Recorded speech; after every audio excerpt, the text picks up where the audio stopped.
Namaste, Bula, Ram Ram to all. This is Thakur Ranjit Singh, former publisher of Fiji's Daily Post and a media personality in Fiji. I've been involved with radio stations, given interviews on TV, I have been a freelance journalist in the papers writing Fiji articles, and currently I reside in Auckland, New Zealand. I migrated there 2 years ago. So, can you spell your name, please? THAKUR RANJITSINGH. Okay. So, why did you migrate to New Zealand? Well, after the events of 1987 and events of 2000, I had sent my children to study in New Zealand, and after seeing what has been happening in this country, they virtually refused to come back home. And I virtually had no choice. I only have 2 children, so I have had a very good job in Suva City Council as Director Administration and Operations, but the pressure was there for me to join my children in New Zealand, so therefore I had to resign, and I joined them to make a full family, make the family complete. So, what is the problem in Fiji? Well, I think the biggest problem in Fiji is the extent of racism that is institutionalized. The government has been based on the theme of race. Since the events of 1987, Indians have been marginalized, they have been cleansed out of civil service, all the top positions have been removed from Indians, and whatever recovery we made in after events of 87 was made complete after George Spade's attempted coup in 2000, when a caretaker government came in, and then they completed the job that Ramuka could not do, and they institutionalized racism here to the extent where Indo-Fijians virtually became a second-class citizen in the place of their birth. So many of us did not see any future in this country, which was ruled on the basis of racism that was against all the conventions of the United Nations. And currently, at the moment, the Fiji Human Rights Commission has raised the issue with the government's affirmative action, which shows that those affirmative action, the so-called affirmative action which are supposed to assist grassroots Fijians, are in fact used for the fat cat Fijians, making one sector of the Fijian community rich, and the grassroots Fijians are remaining poor, and in the process the poorer Indian community have been marginalized, and they are virtually ignored, and they are second, third class citizen in their own country. And that is the reason for discord in this country, where people, third generation people like me, and fourth and fifth generation people like my children, they have no confidence left in the governance of this country, which is done in a very racist manner. So that is the reason why most of the educated people, I mean most of you people who are in watching this in overseas countries, in America, in Canada, or even in Australia, New Zealand, you would recall your own situation. If you went there after 1987, you realize that you went there because of the life here and the crime situation here.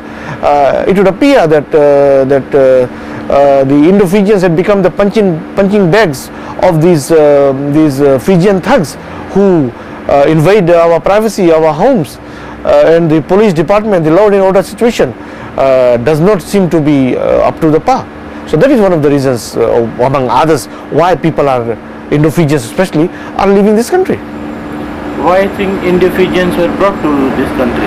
Well, they were brought to this country because this country was getting bankrupt, and for that matter, the British needed us here because in that time the British ruled India, and they needed cheap laborers here to work on the plantations, on the sugar plantation. They had brought Chinese to work here. They had brought in Solomons and other Pacific Islanders. They all failed. They could not endure the hardship experience in the harsh conditions of the cane farms. So the British used their force, their power in India, because India was then British Raj, and then they tricked our people into coming to Fiji. And between 1869 and 1916, about 60,000 of our people were brought from India to work on cane plantations in Fiji. Okay, so what about your father? What did your great grandfather did? He was a sugarcane farmer too? No, my grandfather was a Girmitiyas. So I'm third generation. My father was born here.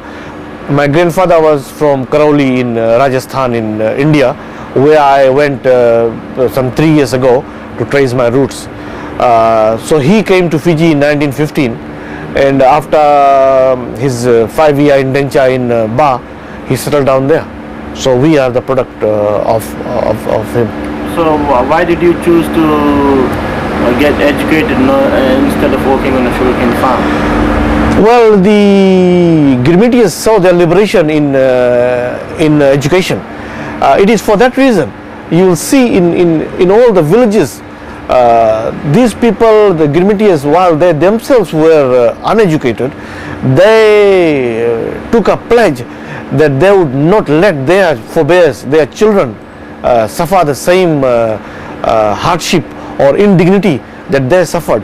And the only salvation that they saw was in education. That's why in all the rural areas you will see many schools. Most of the schools, either it's a Muslim school or a Sangam school or a Arya Samaj school or a Sanatana school, they have been started by these Girmitiyas. They sacrificed, they gave their land, the free labor to ensure that their children went to this school, and they got education, and from that education they got liberation. And that is the only thing that moved us away from the cane farms, because nobody ever became rich on cane farm. It was still a bondage. We are still suffering, we are still in debts. Cane farming is not a profitable business. It is good there for us to stay on the cane farms and grow there, but I think our salvation was in education, and I think our forefathers saw that, and that's why, because of education, our people are scattered throughout the world. So what happened after the independence of Fiji? Well, after the independence, Ratu Kamisasemana came into government, and during his time, I would say the country was ruled in a relatively better way rather than the current system, because racism was not that much entrenched as it is now. Ratumara appointed people on merit. During his time, we had Indian people in top civil service positions, in top finance positions. That's why during Ratumara's time, you did not have any National Bank of Fiji scam, or any agriculture scam, or any of the water scam, or lot of scams that you hear currently, because during his time he had qualified Indian people looking after money, and Indians are very shrewd and prudent in managing money, either it's their own or it belongs to the government. But unlike the current situation, where you have people who are appointed in top positions not based on merit but based on their race, so you have incompetent people who have no value for property of others, and because of that corruption comes in, and you have a lot of scams or scandals, like National Bank of Fiji I've already mentioned, and other scams that happened during Rabuka's time, because these people treated public money as free funds, and they abused all these funds. But immediately after independence, during Ratumara's time, things were running okay until the coalition government came into power, and the people who were in power at that time, they saw that new government as a threat to their domination, and then they ensured that there was a seizure of the government through the barrel of the gun and not through the ballots. So that's why we had 1987 coup. I don't think it had anything to do with race. That had to do with the power struggle within the Fijian community. So how was the life change after the 87 coup? Well, after the 87 coup, the country went to the dogs. most of the qualified people left the country. The people who could not manage their own finances, who could not manage a Kona cooperative shop, they were made to run the big. Wait.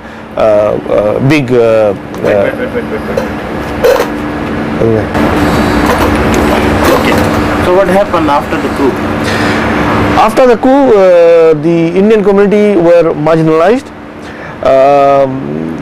The promotions and appointments that were supposed to be based on merit were removed, and they were based on race.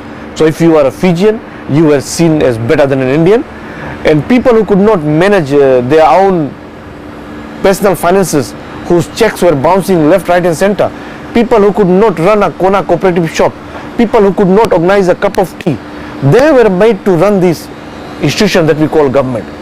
And during Rambuka's time, this country was brought to the level of bankruptcy. Corruption was rife, and the result was the demise of National Bank of Fiji, where about more than $200 million went down the Suva lines.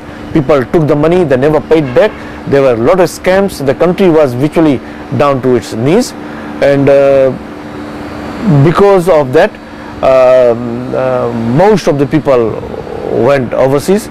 Even Fijians started going out of the country because they lost confidence in the way things were run in this country. So, yeah. This has to read the whole thing again. So what happened after the 87 coup? Well, after the 87 coup, the country went to the dogs. The appointment at top institution at civil service level, in boards and other institutions, were based on race rather than on merit, and because of that, the whole governance went down the drain. People who could not organize their own personal life, people who could not organize a cup of tea, people who could not run their own finances were made to run the multi-billion that you call government. And because of that, some of the institutions within the government went bankrupt. One of them has been the National Bank of Fiji, which has been raped and abused by the so-called nationalists who were filling their pocket rather than trying to work for the country. And most of the qualified Indo-Fijians got disillusioned with the way the country was run, and there was mass migration of qualified people from this country, and there was a big brain drain, and the country went in the spiral of conspiracy and spiral of bankruptcy and mismanagement, and as a result of that, Rambuka regime lost a lot of respect, and and that was one of the reasons why they lost the election.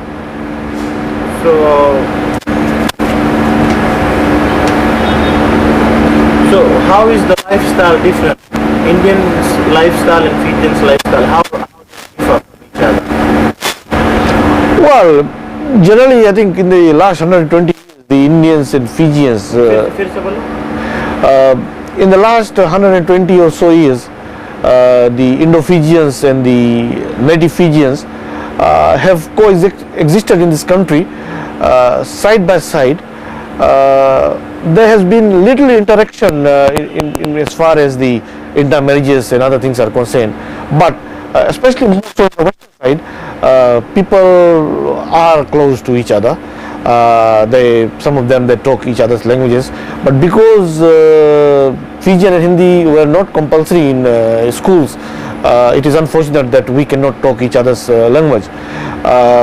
And the lifestyle differs in the sense that Indo-Fijians are more individualistic, and they stay on their own individual farms, while Fijians live in a more of a communal way of life, and Indians are more prudent in managing their finances, in handling cash and in amassing property, while Fijian way of life is more a communal life, and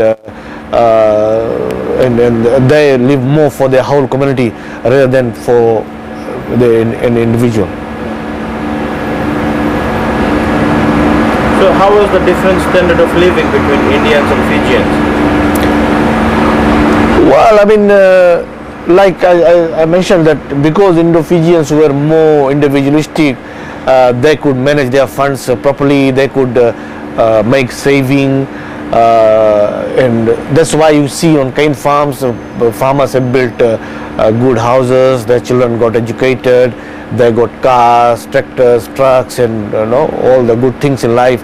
While at the same time, the native Fijians, they tended to live in the communal way within their villages, and their way of life demanded much pressure from the church, from the vanua, which needed them to contribute quite substantially to these institutions, and in the process their family side was ignored, and perhaps that is what some politicians are using to show the differences between the living standard of Indo-Fijians and Fijians.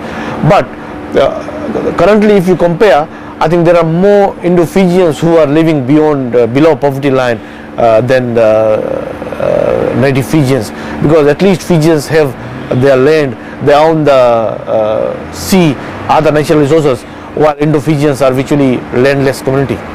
So how many percent of land Fijians own and how many percent Indians own? Well,